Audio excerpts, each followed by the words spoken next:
RD বর্মনজির গান নিয়ে কোনো কথা বলার ধৃষ্টতা সত্যি আমাদের কারণ নেই।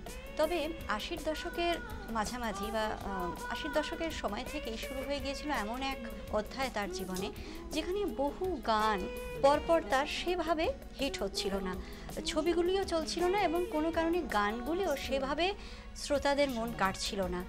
কিন্তু তিনি কিন্তু কাজ করা থামাননি, এমনকি তিনি সেই সময় বম্বের একজন বিখ্যাত মিউজিক রেকর্ড লেবেলের ওনার এবং মিউজিক প্রডিউসার, ফিল্ম প্রডিউসার, তার তৈরি করা মিউজিক ব্যাংকে পর্যন্ত তার সুরারোপিত কিছু গান জমা করেছিলেন।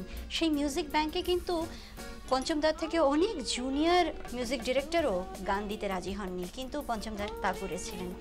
এবং সেই সময় যখন তাকে জিজ্ঞেস করা হয়েছিল যে আপনি পরপর এত ছবিতে কাজ করছেন, কোনো গানই তো হিট হচ্ছে না, তাহলে আপনি কাজ করছেন কেন, নাম খারাপ করছেন কেন আপনার? উনি তখন বলেছিলেন, না না, আমি সেই নিয়ে চিন্তিত নই। আসলে বিগত কিছু বছর ধরে, কিছু সময় ধরে এত ব্যস্ত থেকেছি, এত গান তৈরি করেছি যে আমি নিজের গান নিজে শোনারই সময় পাইনি। এখন এখানে এই মুহূর্তে দাঁড়িয়ে আমি যে গানগুলি তৈরি করছি তার মাঝে মাঝে আমি যতটা সময় পাচ্ছি, তাতে আমি নিজের গান, নিজের কাজকে অনেকটা বিশ্লেষণ করার সময় পাচ্ছি। তাই জন্যই আমি কাজ করে যাচ্ছি, তাতেই আমার আনন্দ।